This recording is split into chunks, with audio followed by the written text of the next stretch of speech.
سیرت النبی صلی اللہ علیہ وسلم کے موضوع پہ لیکچر نمبر 6، اس سے پہلے 5 لیکچرز دیے جا چکے ہیں۔ لیکچر نمبر 6 میں ہم شروع کرتے ہیں۔ جب آپ صلی اللہ علیہ وسلم کی عمر مبارک 15 سال تھی تو اس وقت ایک جنگ پیش آیا جسے کہا جاتا ہے جنگ فجار۔ یہ 586 عیسوی میں ہوئی، کیونکہ آپ صلی اللہ علیہ وسلم 571 عیسوی میں پیدا ہوئے، اور اس میں جب ہم 15 سال ایڈ کرتے ہیں تو 586 ہو جاتا ہے۔ تو یہ جنگ 586 عیسوی میں لڑی گئی۔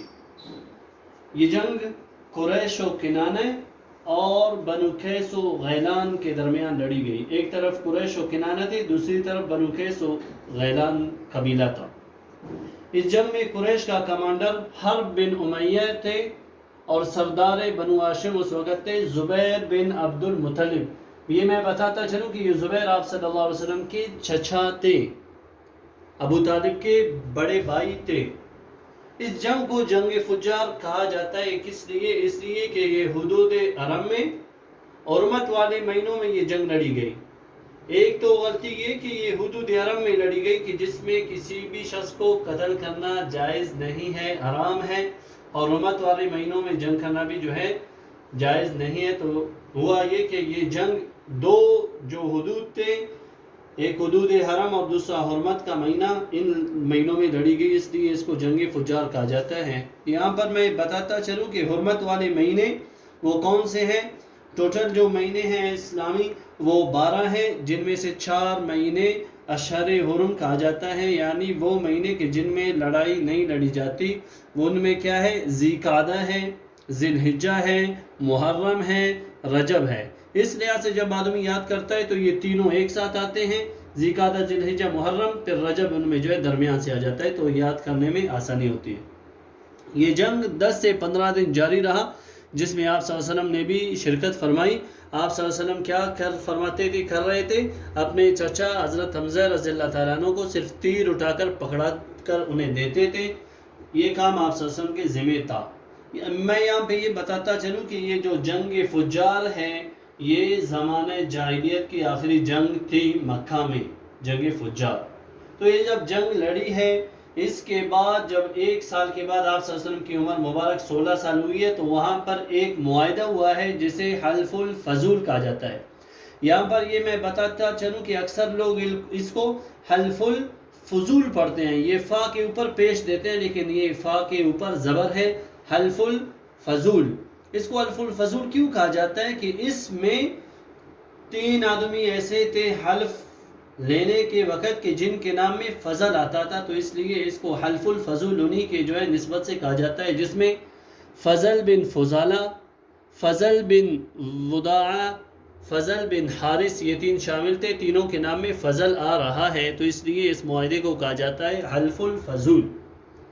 یہ جو جنگ فجار ہے اس کے بعد جو ہوا ہے یہ حلف الفضول، یہ ذی قعدہ کے مہینے میں ہوا ہے، اور یہ عبداللہ بن جدعان التیمی کے گھر میں ہوا۔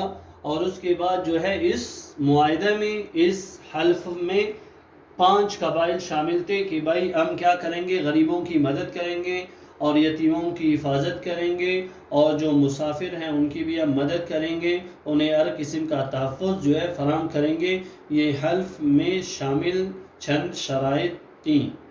پھر وقت گزرتا گیا، جب آپ صلی اللہ علیہ وسلم کی عمر مبارک 25 برس ہوئی تو حضرت خدیجہ رضی اللہ تعالیٰ عنہ جو ہے وہ ایک بہت ہی مالدار خاتون تھی، تو انہوں نے اپنا مال آپ صلی اللہ علیہ وسلم کی صداقت و امانت کا جب سنا تو اپنا مال آپ صلی اللہ علیہ وسلم کے حوالے کیا کہ آپ اس کو شام لے جائیں، سیریا لے جائیں، اور جو ہے اتنا میں آپ کو جو ہے معاوضہ دیتی ہوں۔ تو آپ صلی اللہ علیہ وسلم ان کا جو ہے سامان لے کے سفر شام پہ روانہ ہوئے، یعنی سیریا چلے گئے۔ تو راستے میں نستورہ راہب سے ملاقات ہوئی، جنہوں نے آپ صلی اللہ علیہ وسلم کی چند جو خوبیاں تھی وہ دیکھ لی، اور چند جو ہے ایسے معجزات دیکھ لیے۔ تو نستورہ راہب، جس کا اصل نام یوسف تھا، انہوں نے بھی آپ صلی اللہ علیہ وسلم کی جو ہے رسالت کی، نبوت کی پیشن گوئی کر دی کہ آپ اللہ کے نبی ہیں۔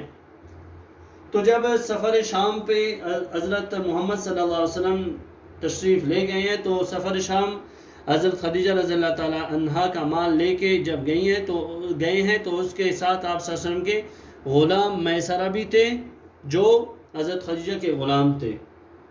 تو میسرہ نے دیکھا کہ آپ صلی اللہ علیہ وسلم کے ساتھ جو برکات تھیں اور جو برکات اور معجزات انہوں نے دیکھ لیے تو بہت ہی متاثر ہوا، اور اس جو سفر میں آپ صلی اللہ علیہ وسلم کو دگنا نفع ہوا. یعنی مکہ سے جب سامان سیریا لے گئے وہاں پر بیچا، ایک جو ہے فائدہ ہوا، اور پھر سیریا سے جب مکہ سامان لایا تو دگنا فائدہ ہوا. تو جب یہ سامان لائی آپ صلی اللہ علیہ وسلم تو میسرہ بھی ساتھ تھا، تو میسرہ نے برکات کا تذکرہ کیا کن کے ساتھ؟ حضرت خدیجہ رضی اللہ تعالیٰ عنہ کے ساتھ. تو حضرت خدیجہ رضی اللہ تعالیٰ عنہ بہت ہی متاثر ہوئی، اور پھر حضرت خدیجہ نے پیغام نکاح آپ صلی اللہ علیہ وسلم کے پاس بھیج دیا اپنی سہیلی نفیسہ کے ساتھ. اور دوسرا قول یہ ہے کہ عاتقہ بنت عبد المطلب کے جو ہے ساتھ آپ صلی اللہ علیہ وسلم کی طرف پیغام نکاح بھیجا. یہاں پر یہ میں بتاتا چلوں کہ حضرت خدیجہ رضی اللہ تعالیٰ عنہ کے لیے اس سے قبل بڑے بڑے سرداروں کی طرف سے پیغام نکاح آیا، لیکن انہوں نے سب کو ٹکرا دیا. لیکن جب برکات رسول کا مشاہدہ جو کیا تھا میسرہ نے حضرت خدیجہ کو بتایا، تو حضرت خدیجہ اس قدر متاثر ہوئی کہ انہوں نے آپ صلی اللہ علیہ وسلم کی طرف خود پیغام نکاح بھیجا.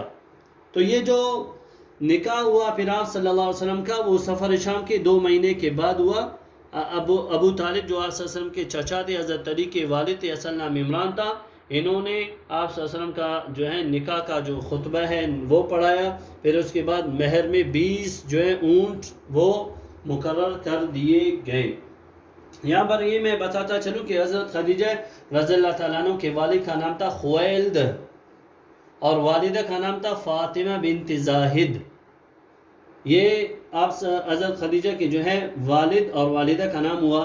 تو جب نکاح ہوا حضرت خدیجہ کا آپ صلی اللہ علیہ وسلم کے ساتھ، تو عزیزان خدیجہ رضی اللہ تعالیٰ عنہ کی طرف سے خزیمہ بنت حکیم اور غلام میسرہ اور ورقہ بن نوفل چچا زاد، عمر بن اسد، یہ سارے نکاح میں شریک افراد تھے.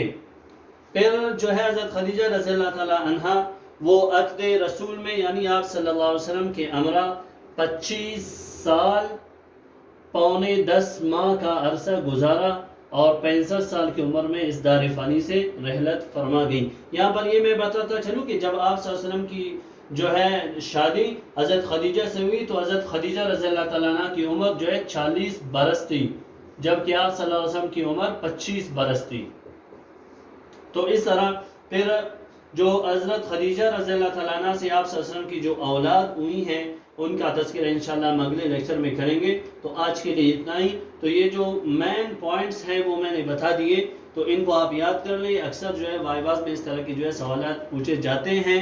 اور اس کے علاوہ جو ہے جو ہمارے ساتھی نئے ہیں ہمارے چینل پہ وہ سبسکرائب کر کے اس لنک کو شیئر کر دیں اپنے دوسرے ساتھیوں کے ساتھ، دوستوں کے ساتھ، رشتہ داروں کے ساتھ، تاکہ انہیں بھی سیرت کے حوالے سے رہنمائی ملے اور وہ بھی ہر قسم کے جو ہے ایگزامز کے لیے اور ٹیسٹس کے لیے اور وائواز کے لیے جو ہے وہ تیار ہو جائے. والسلام.